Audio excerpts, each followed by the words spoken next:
Con el final de agosto toca hacer las maletas y volver a casa porque para la mayoría es también el final de las vacaciones. La operación retorno se ha notado estos días en los aeropuertos canarios con un mayor trasiego de pasajeros. 1.524.000 personas vacunadas con la pauta completa. Este martes se ha llegado al 70% de la población total del archipiélago inoculada. Canarias es la octava comunidad de España en alcanzar esa meta. Sanidad y comunidades autónomas acuerdan aumentar el aforo máximo permitido para las competiciones deportivas. Para los recintos al aire libre se pasa del 40 al 60% de la capacidad total y en el caso de los eventos en espacios cerrados el incremento es menor, pasa del 30 al 40%. Agosto deja un buen dato para el paro. Casi 20.000 canarios consiguieron volver a trabajar el mes pasado. El 20% eran jóvenes. No se ha contratado tanto como en julio y aún así la contratación ha subido un 40% en un año. 13.000 canarios salieron del ERTE. Las playas de Fuerteventura se adaptan cada vez más a las necesidades de personas con discapacidad, pero los usuarios aseguran que aún siguen siendo minoritarias las playas adaptadas y las mejoras no son suficientes.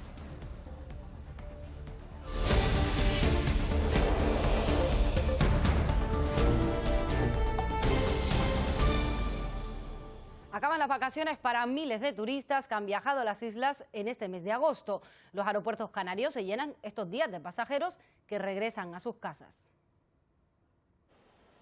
Toca volver a arrastrar las maletas por las terminales de los aeropuertos canarios. Acaba agosto y miles de turistas vuelven a casa al terminar las vacaciones. Ahora triste que es el final de vacaciones, pero lo hemos pasado muy bien y hemos disfrutado mucho de la isla. Aunque a algunos parece no afectarles, la sensación general es de bajón. Con mucha tristeza, ¿verdad, Pablo? Sobre todo el niño que no quiere volver. Se hace otra vez pesadillo volver a empezar. El sentimiento es muy malo, hija, porque entra a trabajar mañana, el sentimiento es muy malo. Este lunes han despegado y aterrizado más de 900 aviones en Canarias, más de 660 nacionales y unos 250 internacionales. Si comparamos estos 4 días con las mismas fechas de 2020, este año ha habido unos 1.000 vuelos más. El sector turístico trata de recuperarse y pone el ojo en la campaña de invierno. Agencias de viajes y hoteles coinciden en que es fundamental promocionar las islas como un lugar seguro en materia sanitaria.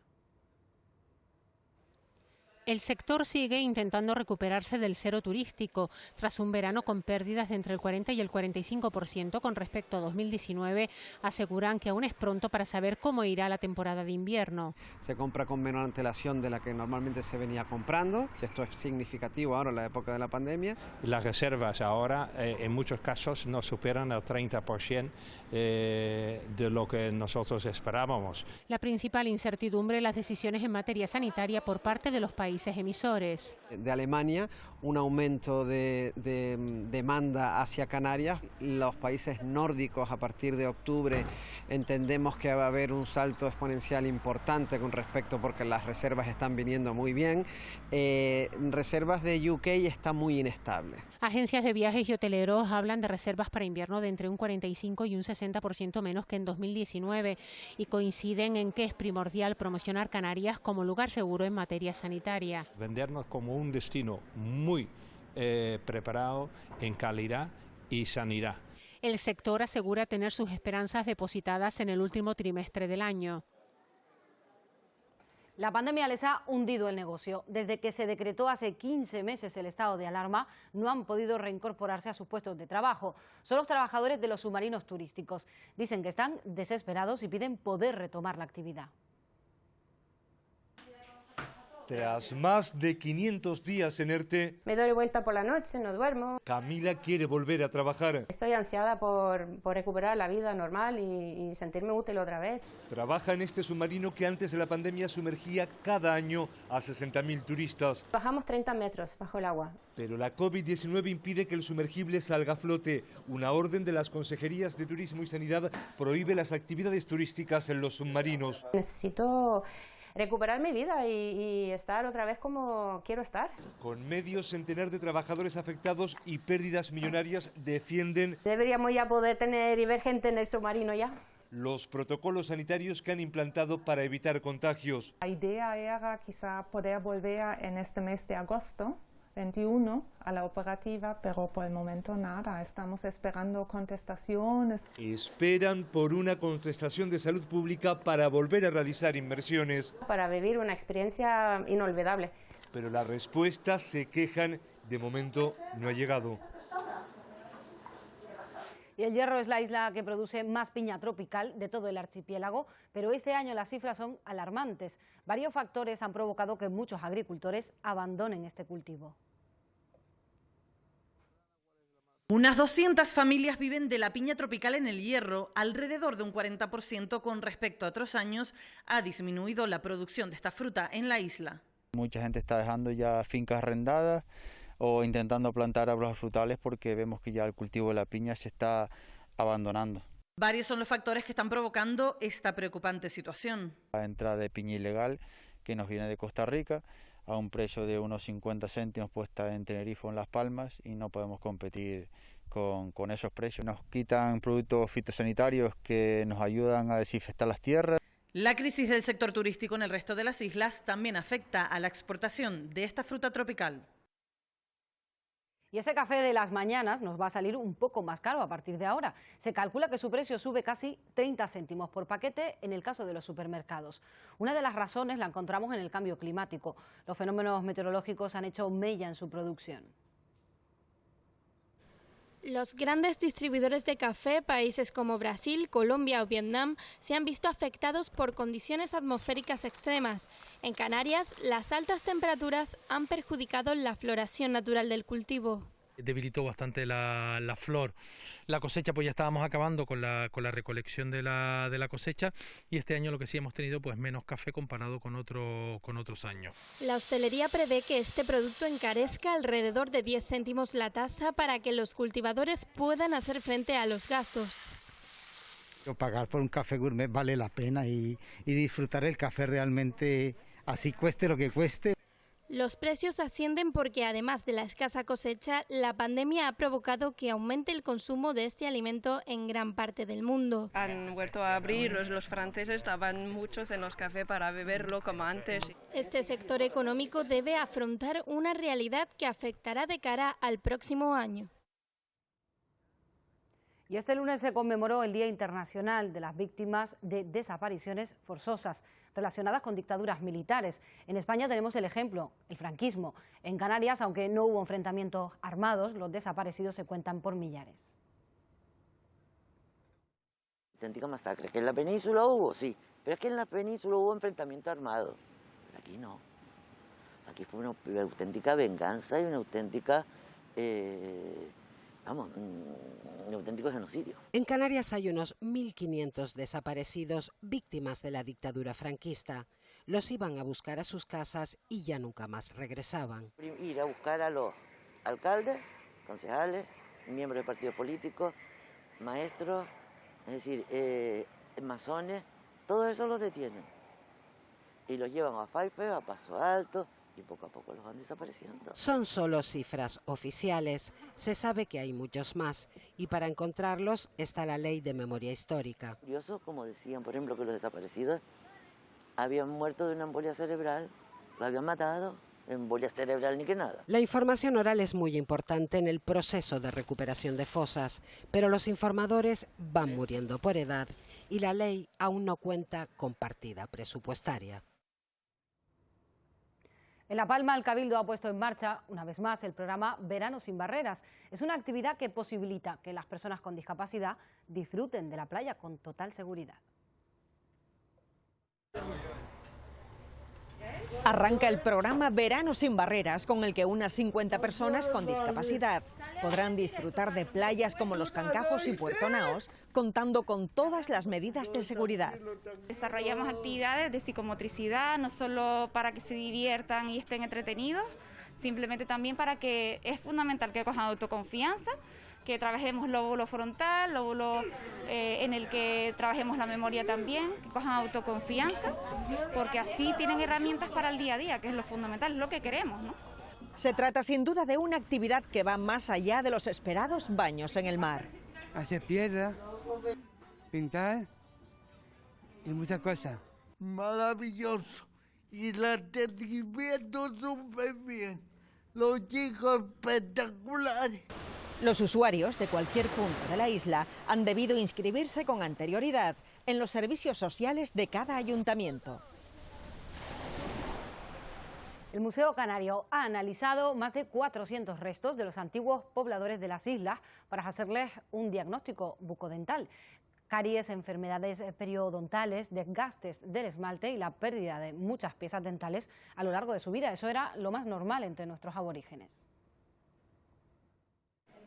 Si concentramos la mirada en la parte inferior de los cráneos, nos podemos hacer una idea de cómo era el rostro de los primeros pobladores. Más allá del aspecto estético, ahora se conoce que sufrían importantes dolores y enfermedades derivadas de una mala salud bucodental. Un importante consumo de productos ricos en hidratos de carbono como los cereales, que generan caries. Al moler el cereal en molinos de piedra se desprenden partículas y al masticarlo las piezas dentarias se desgastan de manera intensa. En el caso de las mujeres, que tienden a presentar un poquito más de caries, algunas de ellas presentan marcas del uso de palillos dentales. El 80% de las momias tiene problemas de esmalte derivados de una nutrición deficiente en la infancia tras el destete.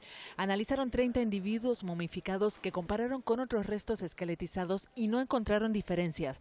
Confirman así una teoría que toma fuerza en los últimos años. La mortaja, ¿no?, que envuelve a estas momias y que las diferencia no era un elemento único y exclusivo de estos individuos, sino que se extiende al conjunto de la población, lo cual ya hace cuestionar la idea de momificación como un ritual. Un punto de partida que llevará a los investigadores a revisar los datos acumulados durante siglos y que ya está cambiando el imaginario colectivo sobre los aborígenes de Gran Canaria.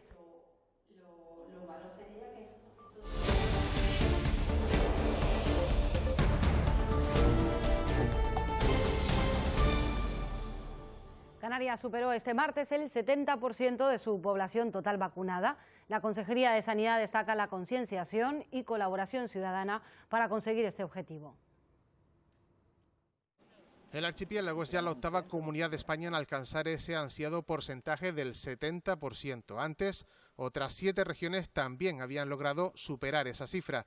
Con estos datos ya hay más de 1,5 millones de canarios con las 2 dosis puestas, pero llegar hasta aquí no ha sido fácil. Se han tenido que superar muchos obstáculos como problemas en el suministro de viales o las ausencias vacacionales. Tras la división de la población por grupos, Sanidad comenzó toda una batería de medidas, una página web, vacunódromos, los pinchazos a domicilio, vacunas a mayores de 14 años, vacuguaguas, vacunetas y todo lo imaginable. Lo más básico, la implicación ciudadana. Con estos mimbres, el archipiélago sigue avanzando en su lucha contra el coronavirus, al igual que el resto del Estado, líder en Europa. Usted toma Sintrón, ¿verdad? ¿Ya está? Y avanza también la ciencia en su conocimiento de la pandemia. Un estudio confirma que las mujeres embarazadas, vacunadas, pueden transmitir a sus bebés anticuerpos frente a la COVID. Así lo ha constatado en Tenerife el Hospital de la Candelaria. Los anticuerpos se filtran a través del cordón umbilical hasta la placenta. El estudio comenzó en febrero con madres lactantes trabajadoras del propio hospital, ya que el personal sanitario engrosaba los primeros grupos en la vacunación. Posteriormente, a medida que el calendario vacunal fue incluyéndolas, se han incorporado embarazadas y aunque se está pendiente de ampliar la muestra, ya se han detectado anticuerpos pasados de madre a hijo a través del cordón umbilical. La mamá se vacuna, crearía anticuerpos para la vacuna contra la COVID y estos anticuerpos pasarían a través de la placenta por el cordón umbilical al bebé. Una vez que nace el bebé, la sangre del cordón umbilical es sangre del bebé. Por eso se hace un llamamiento a las embarazadas a vacunarse. La gran mayoría de las que acudía a paritorio no lo estaba. Por desconocimiento, por miedo, bueno, pues no pasa nada, pero por intentar no transmitir nada a mi bebé. Y entonces, pero lo que tenemos que tener claro es que probablemente la COVID va a ser más lesivo para su bebé que los posibles efectos de la vacuna. En los últimos meses ha habido un aumento de los ingresos de embarazadas con COVID, que son un grupo de riesgo y vulnerable, con posibilidades de complicaciones incluso en el parto si contraen la enfermedad. Contagiarse de coronavirus y acabar en la UCI es un riesgo al que estamos expuestos todos. Para quien aún así no le tenga respeto al virus, ya puede ponerse en la piel de una persona contagiada. Con unas gafas de realidad virtual podemos realizar la simulación. Es una experiencia de 7 minutos en la que se pasa por todas las fases del ingreso. Estará disponible dentro de unos días en el Museo Elder en Las Palmas de Gran Canaria. La ha puesto en marcha la Consejería de Sanidad. Nuestra intención no es solo generar impacto emocional, sino generar impacto para cambiar actitudes, conductas, etc. Algo que efectivamente se refleje en el mundo real, en un cambio de actitudes de las personas. Que una persona salga de la experiencia y ya decida vacunarse él o ella, ya decida decirle a personas de su entorno que no lo hayan hecho, que por favor lo hagan. Muchas ONGs tienen detrás un ejército de voluntarias y voluntarios que a veces trabajan en el anonimato y cuando surge una emergencia sacan su lado más solidario. Hemos visto muchos ejemplos. Este martes se celebró el Día Internacional de la Solidaridad.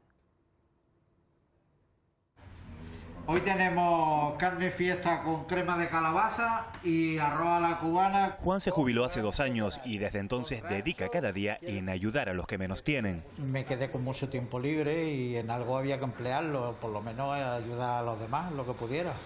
En el comedor social de Cruz Roja de La Laguna colabora como voluntario. Allí reparte alimentos, limpia y sobre todo hace más fácil la vida de unas 50 personas en riesgo extremo de vulnerabilidad. Y es, como te digo, es una satisfacción ver a los demás que le puede ayudar en algo, ¿no? Y se le nota a ellos la mirada cuando te agradecen las cosas que les das y demás.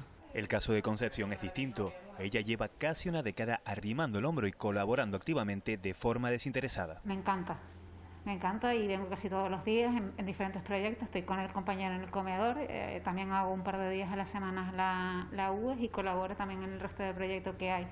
Para mí el voluntariado lo es todo. Esto es como mi segunda casa.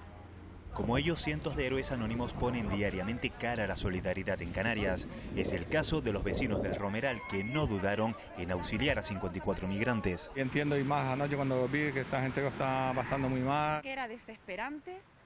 Las miradas, cómo te hacían gracia. Hoy se conmemora el Día de la Solidaridad, un espíritu que para muchos es un estilo de vida. A todos ellos, gracias. Y este martes terminó en Afganistán el plazo dado por los talibanes para que finalizaran las evacuaciones del país. La salida del último contingente estadounidense ha sido celebrada como una victoria por los talibanes, quienes han declarado la independencia.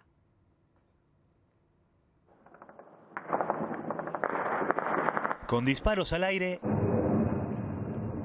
y fuegos artificiales, así han despedido los talibanes la salida del último avión norteamericano de Afganistán que abandonaba pasada la medianoche el aeropuerto de Kabul. Un nuevo capítulo del compromiso americano con Afganistán ha empezado, uno en el que nosotros lideraremos la diplomacia. La misión militar ha terminado y empieza una nueva misión diplomática. Sobre el último símbolo de esperanza del país, el aeropuerto de Kabul, donde las pistas hoy yacen vacías y aún permanecen aviones norteamericanos, los talibanes han celebrado la victoria y han dejado la puerta abierta a mantener relaciones diplomáticas con Washington. El Estado Islámico de Afganistán, en compromiso con su gente, quiere tener buenas relaciones diplomáticas con todo el mundo, incluido Estados Unidos. Pero mientras eso ocurre, siguen llegando impactantes imágenes como estas. Aquí, 8 talibanes armados rodean a un periodista que lee un comunicado en el que asegura que la población debe estar tranquila. Fuera de las fronteras del país, la Unión Europea ha anunciado que diseñará un plan de acogida voluntaria y apoyará a países vecinos para paliar la crisis de refugiados afganos. En Gran Canaria este martes quedaba en libertad con cargos el padre de Jeremy Vargas, el niño desaparecido en 2007. Este hombre fue arrestado por presunto delito de abuso sexual al ser denunciado por su hija de 13 años. El acusado, que se ha acogido a su derecho a no declarar, fue detenido por la Policía Nacional en su domicilio.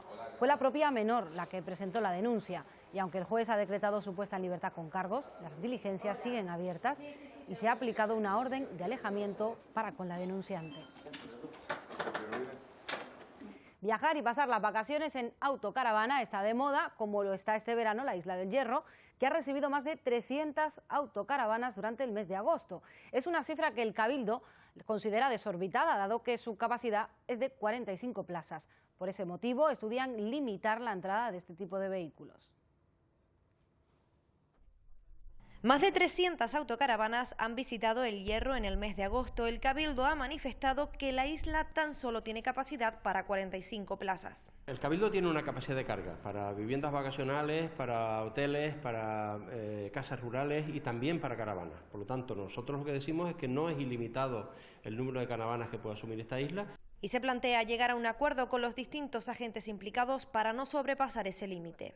Sean los propios caravanistas los que se regulen y que sepan que cuando hay el número de caravanas que se determine no pueden entrar más a la isla. Los propietarios de las autocaravanas manifiestan que ellos no son el problema y se amparan bajo la regulación de tráfico que les permite usar cualquier vía pública.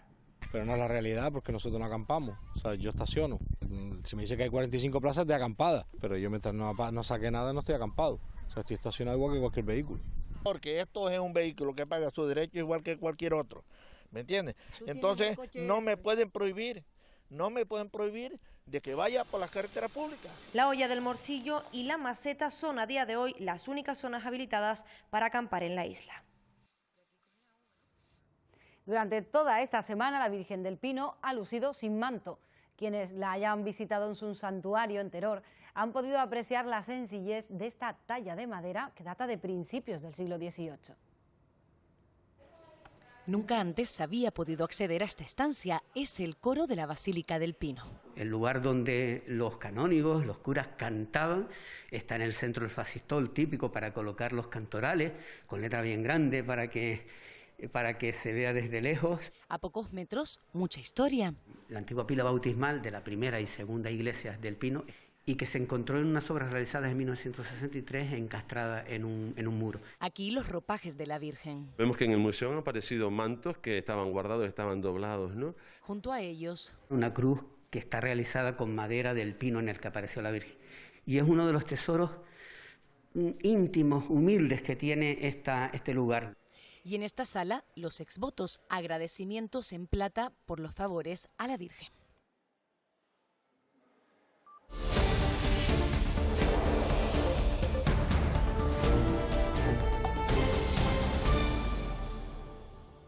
La Palma inicia septiembre con el 80% de la población diana vacunada con la pauta completa. Cerca de 70.000 personas ya están protegidas frente al virus. Quedan menos de 2.000, unos 1.615 residentes en esa isla que aún no han recibido la primera dosis y que pueden acudir sin cita a los puntos de vacunación comarcal que están ubicados en El Paso y en la capital. 60.909 personas han sido las que han recibido la inoculación de esta vacuna. Si tuviéramos que destacar algún grupo etario sería el de 12-19 años que están vacunados con pauta completa, el 65,4% de la población. Esto nos aporta un mayor control epidemiológico y una mayor protección hacia los jóvenes que acuden a las aulas en los próximos días. En España hay más de 33 millones de personas con la pauta vacunal completa. Lo ha anunciado la ministra de Sanidad, Carolina Darias, tras el Consejo Interterritorial de Salud. El Ministerio de Sanidad y las comunidades autónomas han acordado aumentar el aforo máximo permitido para las competiciones deportivas. El aforo para los recintos al aire libre pasa del 40 al 60% de la capacidad total. Y en el caso de los eventos que se realizan en espacios cerrados, el incremento es menor, pasa del 30 al 40%. Estos cambios estarán en vigor durante el mes de septiembre. Como máximo, 60% en exterior y como máximo un 40% en interior. Y además va a tener una vigencia durante todo el mes de septiembre. Faltan pocos días para el inicio del curso y muchas son las dudas de la comunidad educativa. El escenario es ligeramente diferente por la vacunación, pero apenas se modificarán los protocolos. Durante los primeros meses solo cambia la distancia de seguridad en secundaria. Mascarilla, higiene de manos, grupos burbuja de 25 alumnos en primaria e infantil, entradas escalonadas, unos protocolos que seguirán formando parte del día a día de los centros educativos. Cambiamos de 1,50 en secundaria, la distancia de alumno a alumno, a 1,20. Es la única diferencia que mantenemos con respecto al anterior curso. Está vinculado a que se ha desarrollado la vacunación del alumnado entre 12 y 16 años. De hecho, la mitad de ellos ya tiene la pauta completa y la cifra asciende al 95% del profesorado.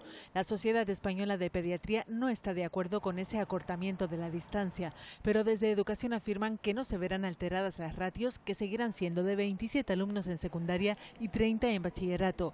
Continuará el refuerzo de casi 3.000 profesores. 2016, de esos 2.670 o 75, va a estar dedicado a la atención a la diversidad. Y el resto va a ser profesorado COVID, ¿no? Profesor de apoyo. Según Sanidad, los alumnos que sean contacto estrecho de un positivo no tendrán que hacer cuarentena si dan negativo y están completamente vacunados. Aún así, los protocolos, recuerdan, son flexibles. El presidente Pedro Sánchez ya ha anunciado que el Ejecutivo va a subir el salario mínimo este año de forma unilateral y además de forma inmediata. Así lo ha comunicado en la inauguración del curso político. Se ha comprometido a impulsar un gran número de reformas, ya que la recuperación económica sea justa y llegue a todos los bolsillos. Lo está siendo para el conjunto. Pero sí quisiera decir, la voluntad del Gobierno es abordar una subida inmediata del salario mínimo interprofesional en lo que queda del año y continuar avanzando así en el objetivo electoral, en el compromiso electoral de alcanzar en el año 2023, al final de la legislatura, el 60% del salario medio, que es en definitiva lo que nos marca la Carta de Derechos Sociales del Consejo Europeo. Naciones Unidas calcula que al menos 275 personas han perecido en la ruta canaria entre los meses de julio y agosto de este año. Sin embargo, algunas ONGs hablan de más de 2.000 fallecidos en el mar.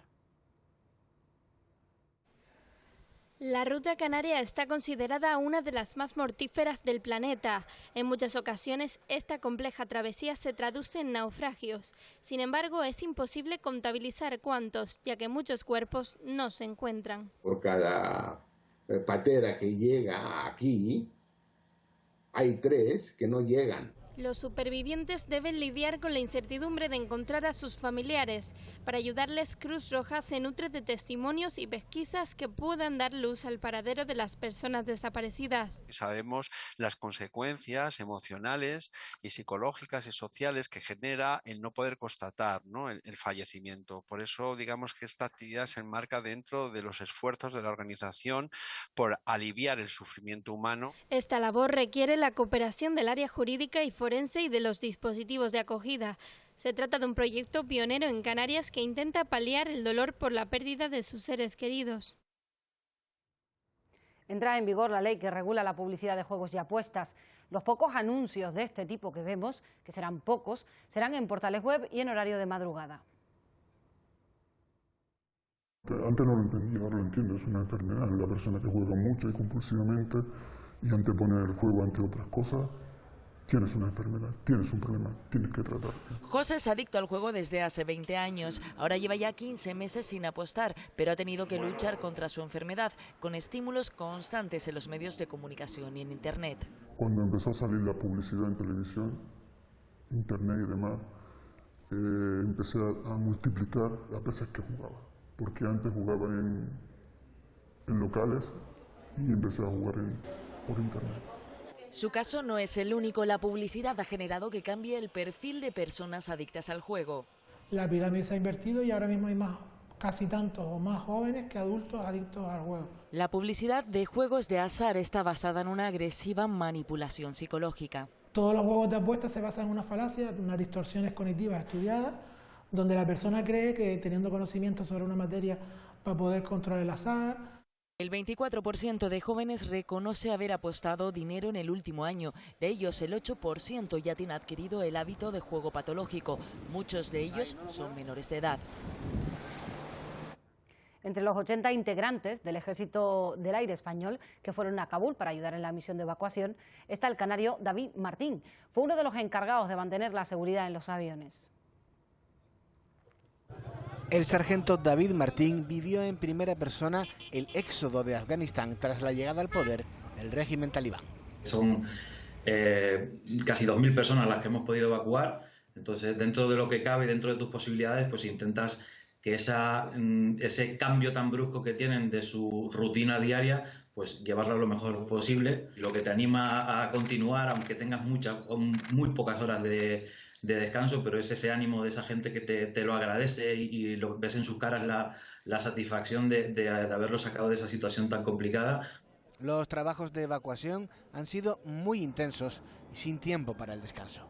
Se ha intentado llevar el avión casi al límite, o el avión ha estado prácticamente al límite para posibilitar el que subiera el mayor número de personal posible y poder evacuar a la mayor cantidad de gente posible lo antes posible. Martín fue el encargado de la seguridad dentro del avión.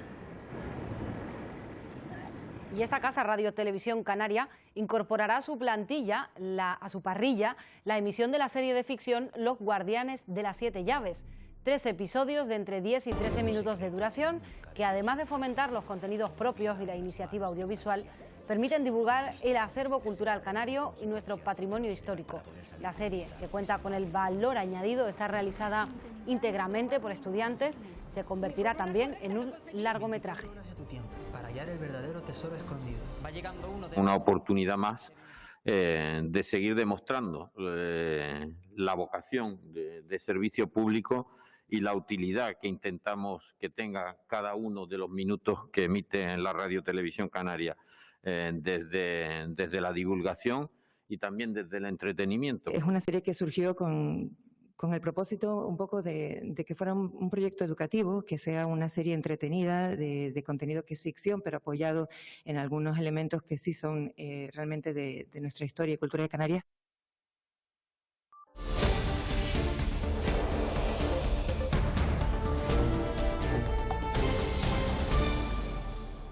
El Consejo de Gobierno ha actualizado los niveles de alerta sanitaria y además ha aprobado un decreto para regular las medidas sanitarias a aplicar para controlar la pandemia. En solo un mes el número de contagios en el archipiélago ha bajado considerablemente. El pasado 29 de julio los contagios totales fueron 972 en el archipiélago. Este jueves han sido 175.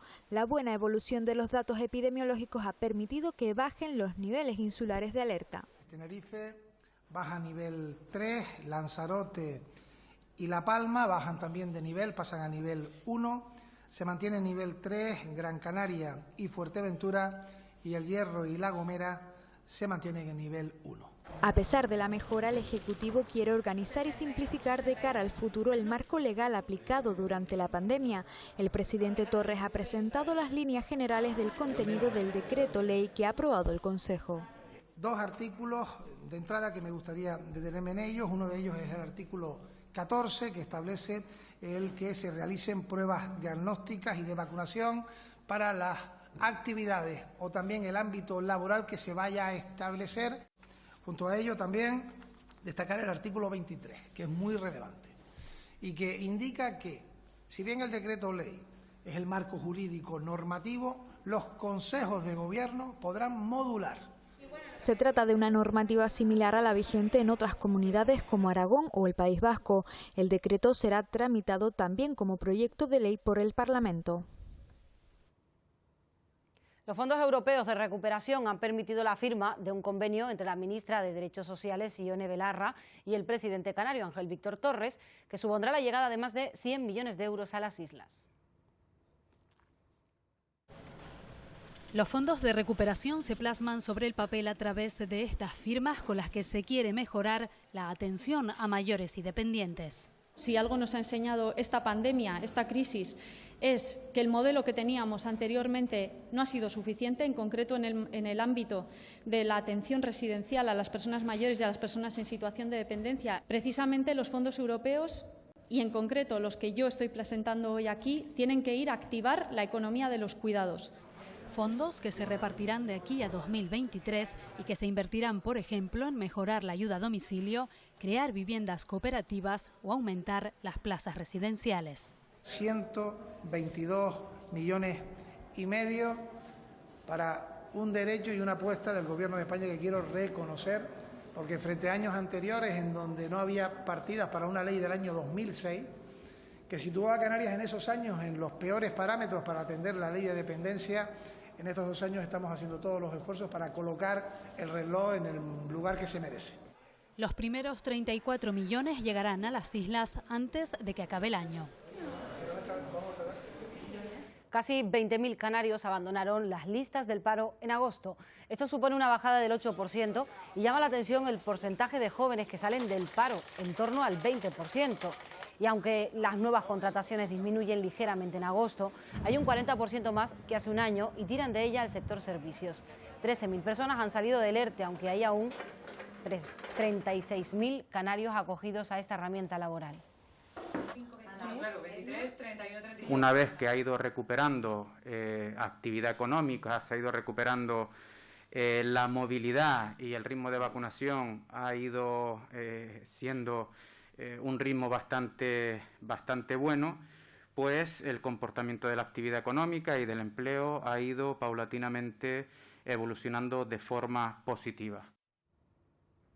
El Gobierno de España ha celebrado el objetivo del 70% de la población vacunada con un acto. Es este que están viendo y lo hacía en Guadalajara, donde Pedro Sánchez pudo saludar a la primera persona vacunada en nuestro país, Araceli Hidalgo, de 97 años. También saludaba a la enfermera que le inoculó esa dosis. El próximo objetivo ahora es llegar cuanto antes al 90% de la población inmunizada. En el mes de diciembre del año pasado, unidos vamos a vencer a esta pandemia y eso, la unidad y la fortaleza del Estado es, bueno, pues lo que tenemos que aprender de esta gran lección que nos ha dejado la estrategia de vacunación. Así que enhorabuena a Guadalajara, enhorabuena a Castilla-La Mancha y enhorabuena a España porque hemos logrado ese 70% y vamos ahora a por el 90%. Anatolia, María del Carmen, Pilar, Rosario, Carmen, Margarita y Francisca fueron las primeras personas en recibir el primer pinchazo de la vacuna contra la COVID-19 aquí en Canarias. Era el 27 de diciembre. Todas las miradas en estos frascos, dosis que contenían la esperanza para frenar el avance de la pandemia. Fue tan fuerte esto y tan rápido. Así lo recuerda Pilar. Fue una de las primeras en vacunarse contra el contagioso virus. Sí, yo me encuentro bien. 8 meses después de iniciarse la campaña de inmunización,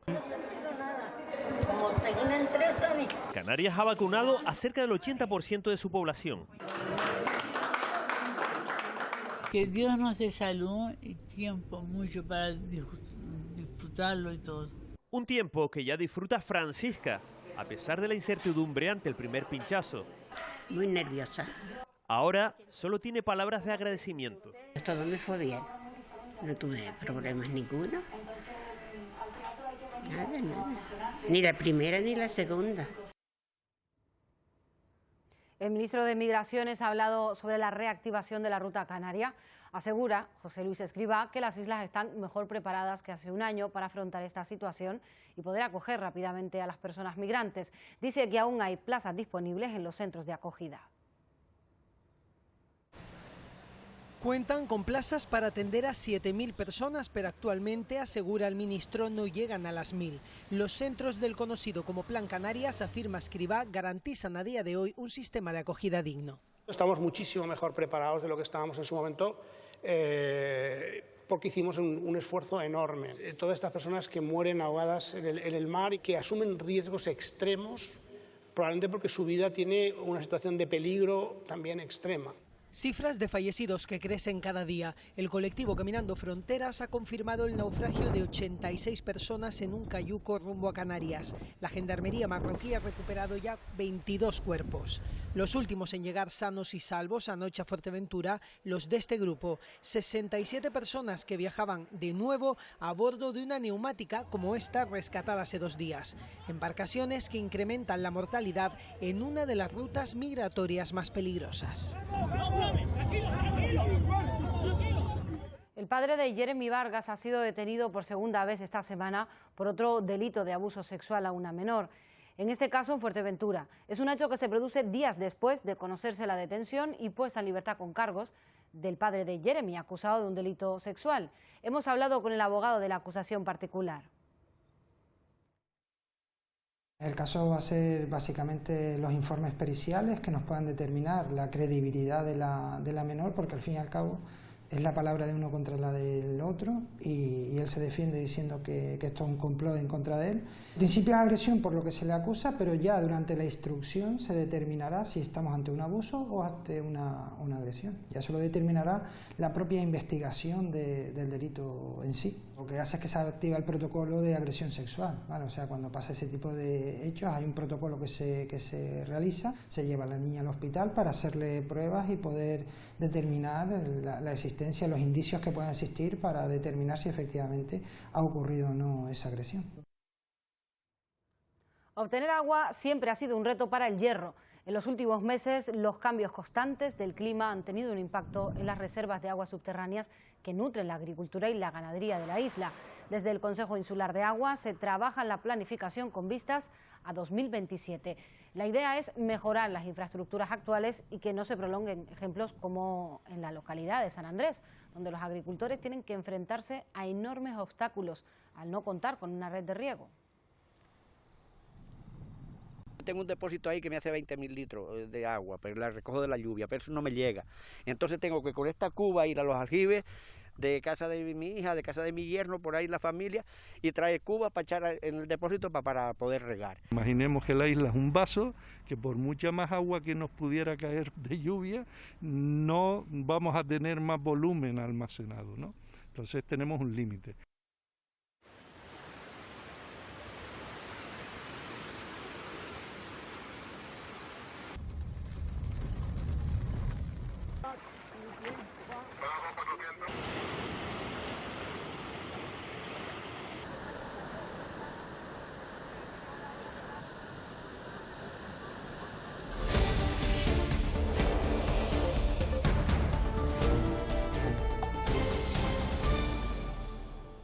Juan Francisco Vargas, el padre de Jeremy, ha sido puesto en libertad con cargos por un presunto delito sexual contra menores, el segundo esta misma semana. El juzgado de guardia de San Bartolomé de Tirajana le prohíbe acercarse a la denunciante o comunicarse con ella, no podrá salir de Gran Canaria y se le ha retirado el pasaporte. Además, está obligado a comparecer todos los lunes ante la autoridad judicial. El Código Penal actual hace una diferencia entre agresión y abuso sexual.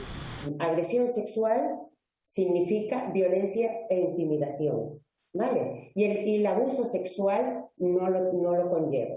Con la entrada en vigor de la Ley de Garantía de Libertad Sexual, todos los delitos de estas características estarían tipificados como agresión, independientemente de si ha habido o no violencia o intimidación. O el no actuar, la víctima no tiene por qué implicar que está dando un consentimiento, ¿no? A partir de ahí se penalizarán todas las actuaciones que se hagan contra la libertad sexual de la víctima y que no preste ella su consentimiento expreso. El proyecto de la nueva ley fue aprobado por el Consejo de Ministros y se encuentra en tramitación parlamentaria, aunque sí ha entrado en vigor ya la Ley de Protección a la Infancia, que además obliga a todos los conocedores de la existencia de vulneración de los derechos de los niños y niñas a ponerlo en conocimiento de las autoridades judiciales.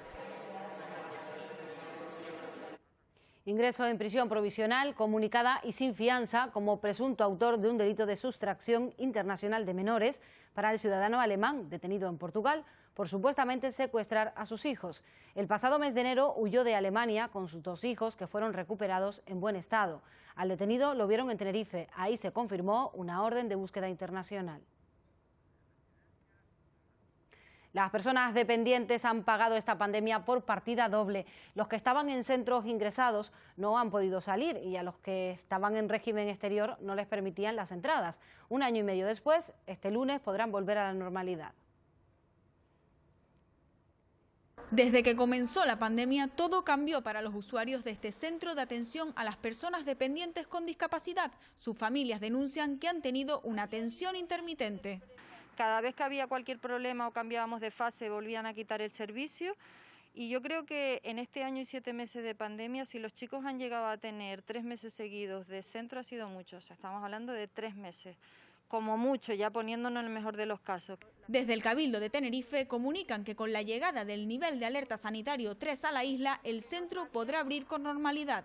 A partir de la semana que viene recuperamos toda la actividad de los centros de día, de los centros ocupacionales, todos esos centros incluyendo el centro del CAN Reina Sofía de Weimar, que es un centro que atiende a personas con discapacidad y que como otros centros sociosanitarios se ha visto afectado por las restricciones del nivel 4 y es una muy buena noticia para nosotros.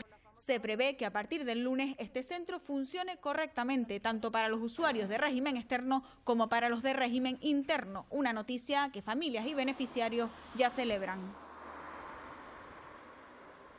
Las personas con discapacidad intelectual podrán decidir por sí mismas cómo administrar su dinero, votar o incluso dónde vivir y con quién. La figura de la tutela desaparece en la nueva reforma del Código Civil que ya está en vigor. Que la protagonista de la vida sea las propias personas. De eso se trata.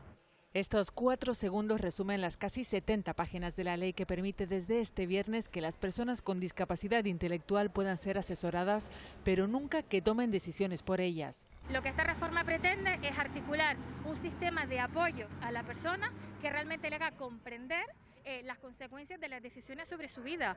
Este cambio de filosofía que supone pasar del concepto de proteger a la persona con discapacidad al de respetar su voluntad, ya desde la sección de discapacidad de la Fiscalía Provincial de Las Palmas habíamos priorizado siempre y en todo momento la voluntad de la persona con discapacidad. Una voluntad que incluye administrar su propio dinero, votar, decidir con quién vivir o dónde trabajar. Necesito un trabajo, porque nosotros tenemos derecho a tener un trabajo, porque también gente normal que tiene trabajo, no solamente tenemos derecho. Esta reforma incluye revisar todos los expedientes realizados hasta la fecha en un plazo de 5 años. Las asociaciones piden que se incluyan las herramientas necesarias para conseguirlo y que se forme a la judicatura.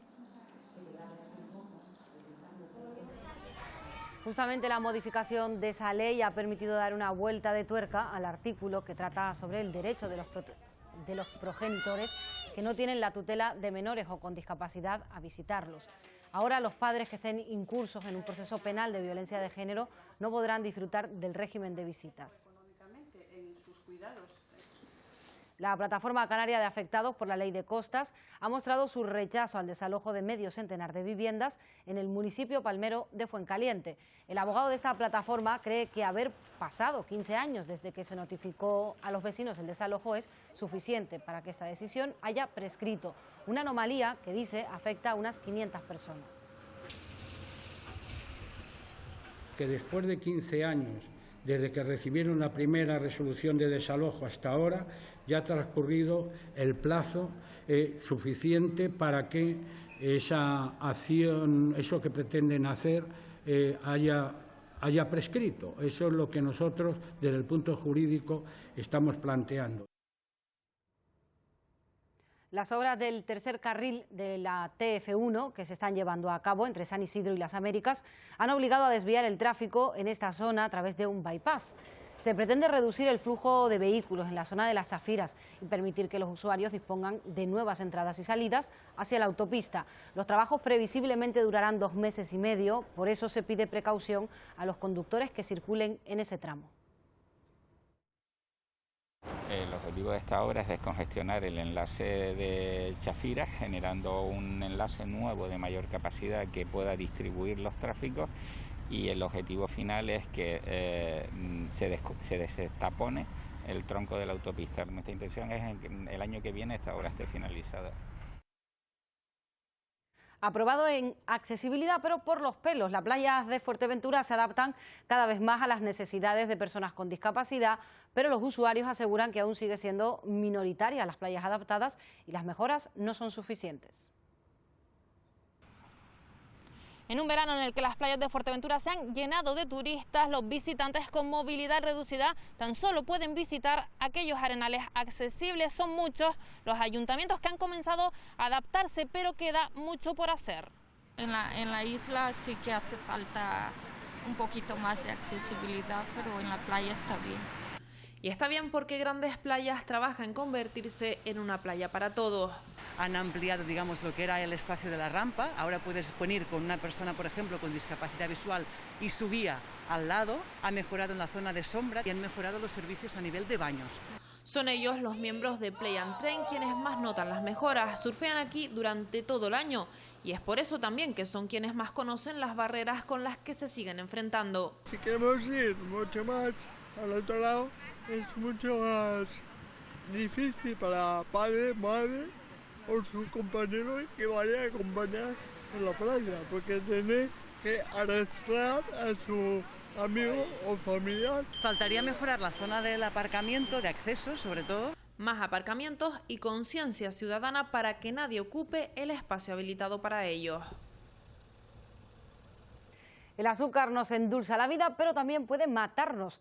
Una cuenta de Instagram nos descubre la cantidad real de azúcar que esconden muchos productos de nuestra dieta cotidiana y lo hace de forma muy gráfica. El objetivo de la plataforma es concienciar sobre los componentes en azúcar de los productos que forman parte de nuestra dieta cotidiana. Una imagen que impacte. Entonces, transformamos la cantidad de azúcar que contiene cada uno de los alimentos con la información nutricional, es información que está disponible para cualquier consumidor.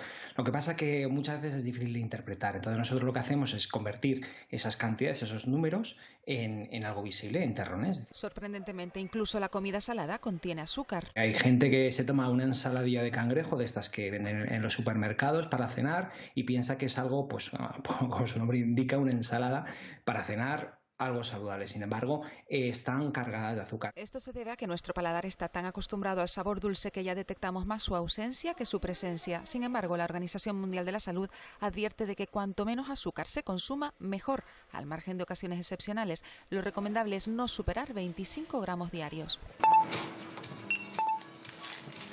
El volcán Tagoro en el Hierro esconde un tesoro científico. 182 cepas de bacterias marinas que viven en el entorno de Tagoro son útiles para fabricar medicamentos que traten distintas dolencias.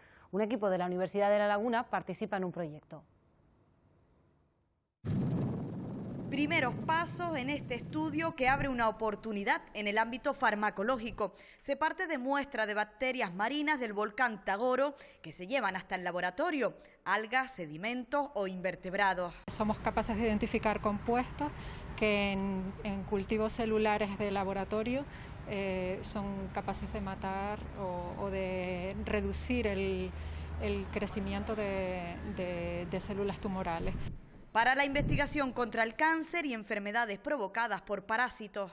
No solo el potencial frente a cáncer, pero sino que también nos gustaría estudiar actividad frente a parásitos u otros ámbitos farmacológicos. Leishmania, enfermedad de Chagas o enfermedades causadas por amebas.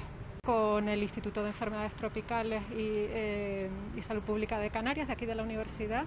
Una nueva línea de trabajo esperanzadora, donde el Mar de las Calmas vuelve a ser un gran escenario para la ciencia.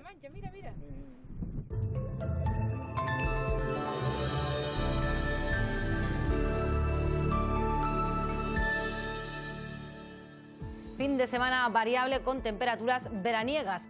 El sábado predominará la nubosidad de tipo medio y alto en la mitad occidental del archipiélago. No se descarta que nos deje unas gotas por la tarde, pero poco importantes. En Gran Canaria, Lanzarote y Fuerteventura, algunas nubes matinales que darán paso al sol. Las temperaturas diurnas subirán en el interior y en la costa se moverán entre 26 y 32 grados a primera hora de la tarde. Y viento poco importante en costas. Soplará del suroeste moderado en las cumbres de La Palma y de Tenerife. Será más intenso al final del día. Y el domingo el tiempo será muy parecido, aunque la nubosidad de tipo medio y alto irá a menos a lo largo de la mañana. Aparecerán algunos intervalos de evolución en el interior de las islas más montañosas, sin consecuencias, y en el resto cielos poco nubosos o despejados. Las temperaturas serán veraniegas, las más altas se moverán entre los 29 y los 33 grados. Viento flojo del noroeste en la mitad occidental y de componente norte en la provincia oriental. Seguirá soplando del suroeste moderado a fuerte en las cumbres de La Palma y de Tenerife, con intervalos de muy fuerte en el Teide. En el mar no tendremos problema para poder disfrutar de la playa a lo largo de todo el fin de semana. Las olas más grandes no llegarán al metro de altura. Y esta semana terminaba agosto y para muchos también las vacaciones. Por ese motivo hoy hemos querido despedirnos con el atardecer del pasado martes, día que despidió ese mes. Y con estas imágenes les dejamos. Nosotros volvemos la próxima semana. Adiós.